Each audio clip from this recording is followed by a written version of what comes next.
Mr. Crow, good Mr. Crow, he'll never tell them what he knows, but he knows you buried Robert, and he knows you buried Sue. He knows that you swindled Johnny, and you'll have to kill him too. He knows that you'll put the body in the covert by the tracks, because that's where you put the other one that you mangled with an axe. But Mr. Crow, good Mr. Crow, he'll never tell them what he knows, because he has no taste for vulgar speech, and he thanks you for the worms he eats. They came with songs, the dancing death, their drums tapping, they reached their head, with rigor mortis on their breast, and island solos in their head. Some played horns and others banjos, and some just danced with cracking bones. All wore glasses hurt death's throes, and had a member to their own. Skeletons away to Hades! Back to the major sent you here! I begged them to show me mercy, but I knew the end was near. They simply danced and sang and played, and swept me from my mortal place. And as they danced my life away, I smelled the warm my frozen face. One of them handed me a fiddle and taught me how to play.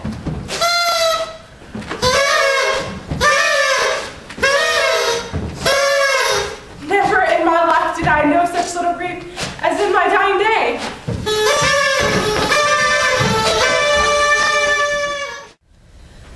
I saw a sad child by the side of the road. His name, he said, was Matthew. He was small and cold and 4 years old, and his skin of a bluish hue. "Where's your mother?" I asked him by and by. "And your father, boy, what of him?" And he looked at me with tears in his eyes and said, "They fell when I kissed them." "They fell? What on earth do you mean?" And I wished that I had not asked. For he grinned a great grin and showed me his teeth, and that moment was my very last. Thank you, dear traveler, for hearing my tale.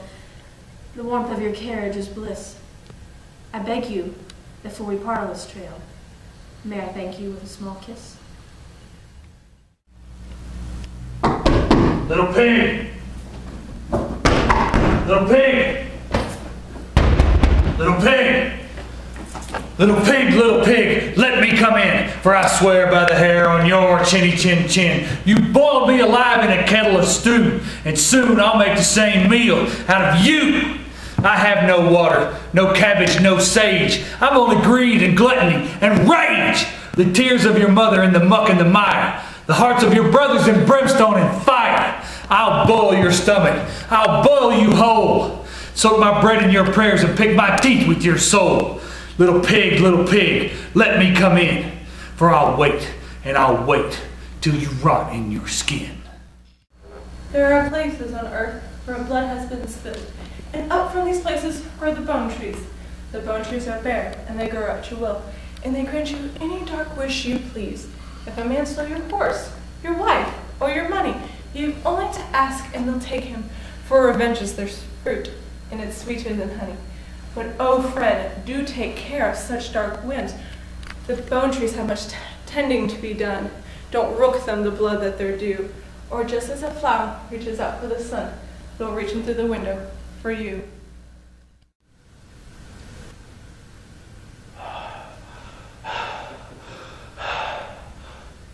A riddle.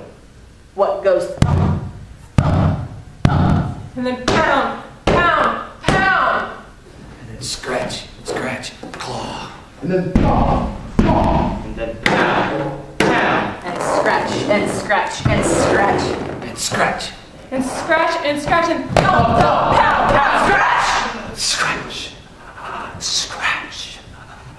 and claw, and scratch. Scratch.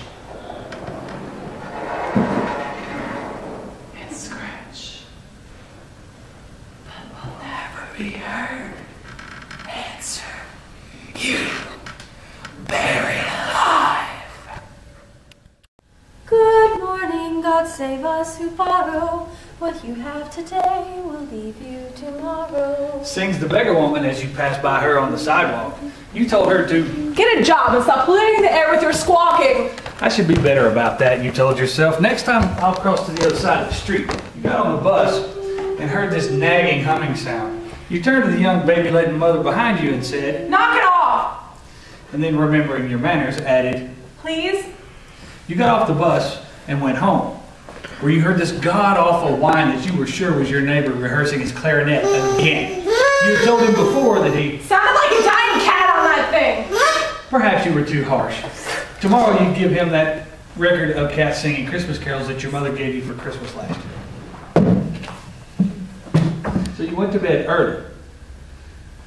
But it took you ages to get to sleep because there was this terrible buzzing in your ears. You didn't know what it was, but you were sure that it was due to the stress of being surrounded by so many irritating people. Why are people so irritated? It's morning now, and you are dead. At least that's how it will appear once you're eventually found. For now, you're just lying in your bed completely paralyzed. You can't even open your eyes. Though you know you're awake and alive, you can hear the sounds of the city outside. Why can't you move? Good morning, God save us tomorrow. Sings the beggar woman outside. She could hear you if you screamed, but you can't even open your mouth. You've lost complete control over your own body. Well, you decide to sleep again. What else can you do? And awaken hours later to the sounds of people in your bedroom. Thank God, you think. But you can't say it. Looks like we got another case of the Peruvian ear spider. My God. Closed casket on this one for sure. You know, I feel bad for saying this, but... Says the voice of your landlord. Thank God! Maybe now she'll finally shut up. I've never met a woman so irritating in my entire life. What you have today will leave you tomorrow. Sings the beggar woman. You can hear her laugh even as they close the bag around her. They say the things you fear are more afraid of you. To this I say, my darling dear, that simply isn't true. Spiders flee because they hope you'll think they can't abide. Really, they've been spinning rope to stage your suicide. There was an old woman who made me from scratch. But as these things go, there's always a catch. Boo-hoo, I'm so lonely, she cried and she cried. What shall I do if I can't have a child? So she put me together with flour and spice, molasses and ginger with currants for eyes. She made a dark wish, but it wouldn't come true. So she pinpricked her finger and added that too. Now the devil was listening, and I sprung to life. What should I see first? But a butcher's knife. I ran from the cottage with a murderous glee and took myself on a chopping spree. I chopped poor Rapunzel and little Bo Peep. I found a young beauty and put her to sleep. I chopped the 3 bears and Goldilocks too. Watch out, Cinderella. I'm coming for you. Oh, how I laughed. What fun, what fun. I hear the old woman cry, what have I done? Now I hear the devil as he dances and hums. They'll burn me one day, but until that day comes, run. Run as fast as you can. You can't escape me. I'm the Gingerbread Man. Woo! It was a cloudless night. The night I saw the man looking at me through my window. Several seconds passed before I yelled for Pa. I was transfixed by his crocodile yellow eyes. But then he blinked and the spell was broken. I yelled as I never have before, shouting, Pa! Pa! There's a man watching me through my window! But Pa had already seen me was out the door, quick as a whip with a shotgun. He fired once and the man was down, but when Pa went out, the man was gone. A trail of blood that withered just past the gate was the only sign that he'd ever been there at all. After that, I would not open my window after dark, regardless of the oppressive summer heat. I would keep my shades closed despite my love of the stars. But still, the feeling I was being watched never faded with time. I even asked Ma if I could move to her sewing room on the other side of the house. Yes, it had a window, but there was a room in our house that didn't. At least here, a peeping Tom would have to cut back the thorny vines that covered the side of the house like a shroud. But still, I could not sleep. I stacked my books up against the window, I hung a quilt. I even asked Pa if he would board up that window, and well, when he objected, well, I did it myself.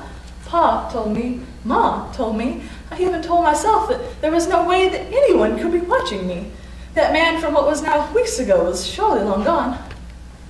But the feeling I was being watched only grew that much stronger. Finally, the day came where I couldn't take it more. Either someone was watching me, or I was mad as a hatter. I would find out for myself and rid myself of this illness once and for all. I knocked down the books and I tore down the quilt. I grabbed a hammer and pried away the boards, and there glass was a pair of eyes, as yellow as a crocodile's and held in place by the thorns. It is a funny thing, but after Pa mashed them up and handed them to the dogs to feed, well, I never had trouble sleeping again. One day I fell asleep, and I never woke up. And in my dream, I saw a fairy, and she was holding a flower, and she was so pretty, but then she opened her whole head, and she ate the flower, and I knew she was going to eat me. But I was faster, and I ran and I ran and I ran, only she ran and she ran and she ran after me, and the whole time she was getting bigger and bigger, was scared, and then I thought, aren't fairies supposed to be tiny? And suddenly she was gone, along with everything but the forest. And I was very scared, even more scared than when I was with the fairy, and I almost wish she'd come back, because whatever was waiting for me in my dream forest wasn't hungry, but it was waiting for me anyway. One day I fell asleep, and I never woke up.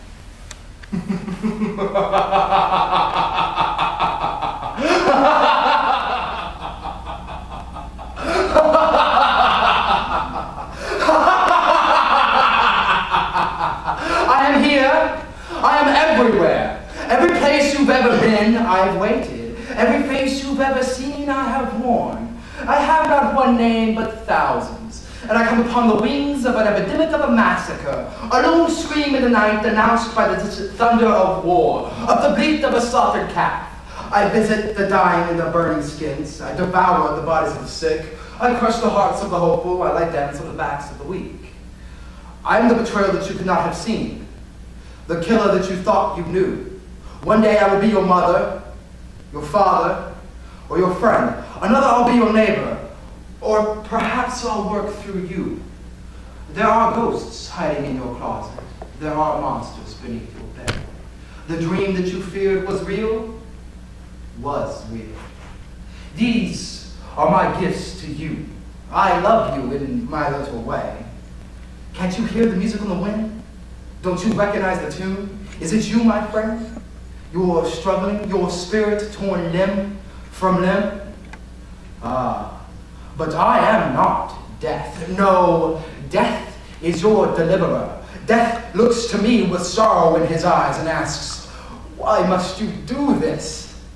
My answer remains unchanged. I do what you cannot. Mercy is a mistake that I correct. I am peace destroyed, eyes forced open. I am the ragged ring around your neck. I am your secret wish for others. I am their secret wish for you. I have not one name, but thousands. But you may call me Agony, and I am very pleased to make your acquaintance.